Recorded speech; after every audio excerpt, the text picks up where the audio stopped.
Hello everybody, my name's Jalise. Welcome out everybody to my Harry Potter Wars again. We're doing the Goblet of Fire book versus the movie. Now here's the thing everybody, before I get to the differences of the book and the movie, let me just say this. I am very entertained by this book and the movie. But there is one thing that in general does not make sense for the book or movie. One, why is there a Goblet of Fire being back again when they know people have died and they changed the rules? They get these students participate in it. Why does Harry have to participate in the Goblet of Fire? They can't. They made the rules so no kid could go underage couldn't go in, but yet Harry was forced to get in a binding magical contract. The rules do not apply. They should do something. I get that it's a story as a childhood, but right now when you're older, it really doesn't make sense. And also another thing, I always had a problem with this, how the wizards could never know when a wizard uses a spell. Well, they know that when a wizard uses a spell, an underage wizard, but when they're older, or how did they not know Victor Crumb's using the Cruciatic Curse in the freaking book? How did the mystery not know? And the third, here's the thing. They said the trials are now heavily monitored and all that stuff. The dragon and everything, and so people won't die too much. So much. And they're putting a lot of regulations, the ministry says. But yet, the third act of Maze, Dumbledore knows somebody with Harry's name in the goblet, but they don't think to check out the maze to at least... I don't know, there should have been some repercussions that they're the adults. The kids are not supposed to be the ones in charge, but then again, this is Harry Potter. And sorry for that rant, but the Goblet of Fire in general does not make sense. Harry should never be forced to participate in this stuff. And to me, there are certain things about the books and movies I do not like. The books and the movies I do not like. This entire storyline is not something that I enjoyed when I was younger. I'm like, oh, I enjoyed it when I was younger. It's just, I always had an issue with it when I was younger. Now that I'm older, it's just a little bit more of an issue. And that's why the Goblet of Fire movie and the book kind of rank low for me right now. But after rereading and rewatching the movie again. So what's better, the book or the movie? The movie's made by Mike Newell. It goes for a 2-hour and 23-minute film. It's a good film. And I gotta say, I understand a lot of stuff what the Mike Newell was directing about what scenes he could put in, what scenes he could not put in. For instance, there's this whole story with a character named Winky and Barty Crouch Jr.'s son. I understand why Winky was not involved. I understand why they didn't include Dobby the house elf or Winky the house elf and all that stuff. I understood the reason why. They wanted to keep... They didn't have enough time to put Winky in. They didn't have enough... Because the Goblet of Fire, the book, it's a lot more detailed with the Quidditch World Cup. There's a lot more details of Winky and her relationship to Barty Crouch Jr. and Barty Crouch. If you want to know how Barty Crouch survived getting the Dementor's curse and what happened to him, there's a lot of great detail in the Barty Crouch Jr. and Barty Crouch Sr.'s storyline in the book. And they fleshed it out. In the movie, did not need it? No, they did not. But there was an issue with this. And I say, out of the book versus the movie, I'm going to give the book the win. Because the book, there was a lot of more meaning.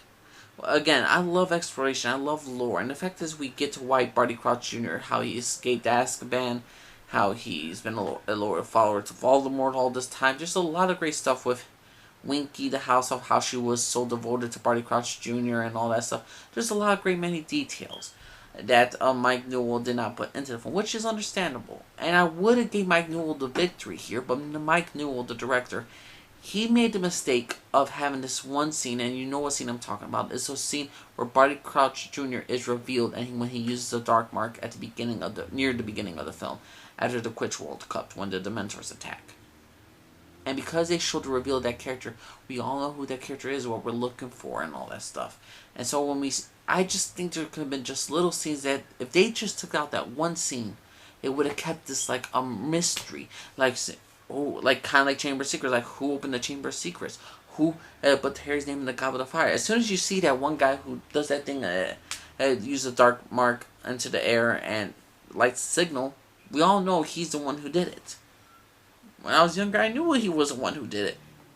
Granted, we saw the little scene with him and Voldemort. We saw him in Voldemort's face, him speaking to Voldemort face to face, and we saw his actual face. I'm like, that kind of takes away. We know he's working with Voldemort.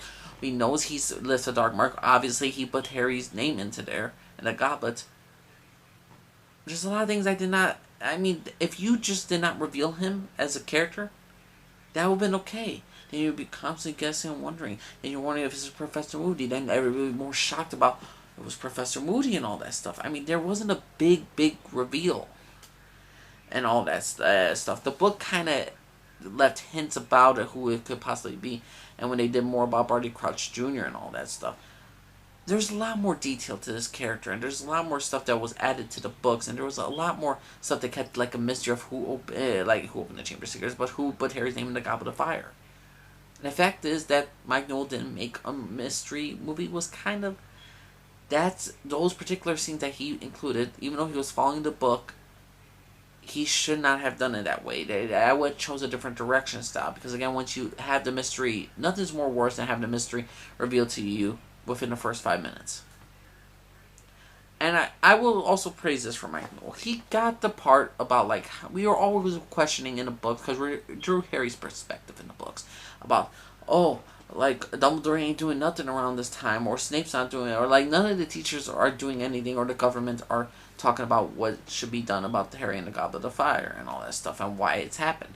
And in the movie, Mike Newell has a scene where Snape and Dumbledore are talking to each other with Professor McGonagall, and Snape says, let these events unfold so we can find the real culprits behind this plot. And I think that was a great scene. It shows that the characters are looking out for Harry, even though at the end result, they don't look in a maze, they don't think of a poor kid. I mean, there's a lot of stuff that I have gripes about that Mike Newell could not fix with one scene.